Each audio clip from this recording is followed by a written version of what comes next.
At one point, I was in this really toxic long distance relationship. I was still locked up. I was just going through it. And I went to therapy. And I remember talking for about 10 minutes. And the therapist finally said, Jesse, you've been telling me for 10 minutes about her, but what about you?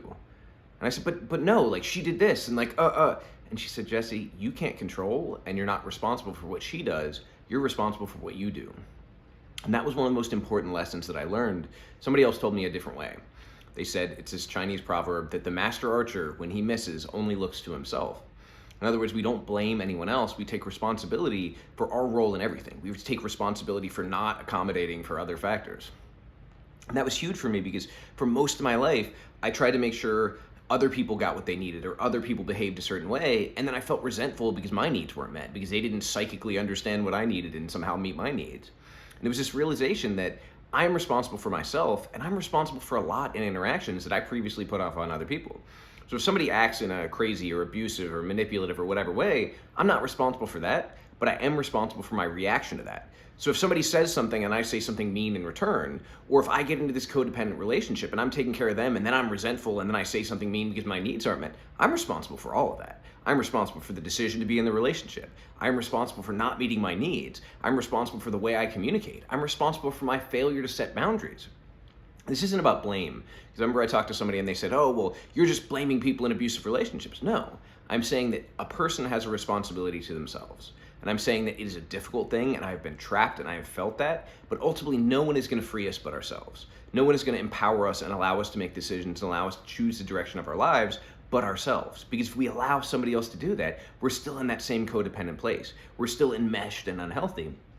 And that was such a huge shift for me because I don't think I knew how to do that. Like I'm 38 years old.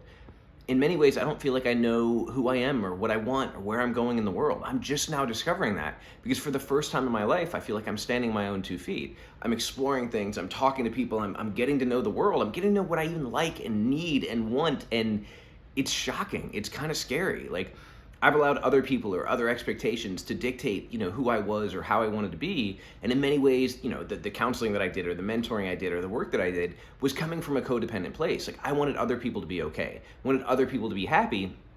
But it's when I can really come from that place in myself where this is what I want to do and this is who I want to be that I feel like I have the biggest impact, that I am allowed to make the best, connection. And it's encouraging to feel myself be able to communicate what I want and need, and even recognize, because for the longest time, I didn't know how to kind of set that direction. I didn't know how to say, hey, I know you said you wanted to do this, but I'd really like to do something else. And then it'd be okay. I didn't know we could communicate and disagree. I didn't know I could say, hey, I felt really hurt when that happened.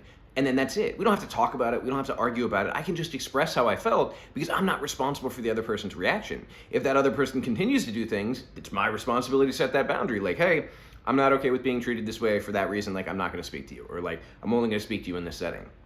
And the realization that I don't have to be in this back and forth and this enmeshed place, and I don't have to deal with all the chaos and all the things that are actually beyond my control. And instead, I can just basically focus on myself, focus on the things I'm responsible for, and focus on making sure I'm in a healthy place. It was the most liberating thing in the world, and sometimes I still fall back into it, and sometimes I forget that, hey, this is it. This is all I can control.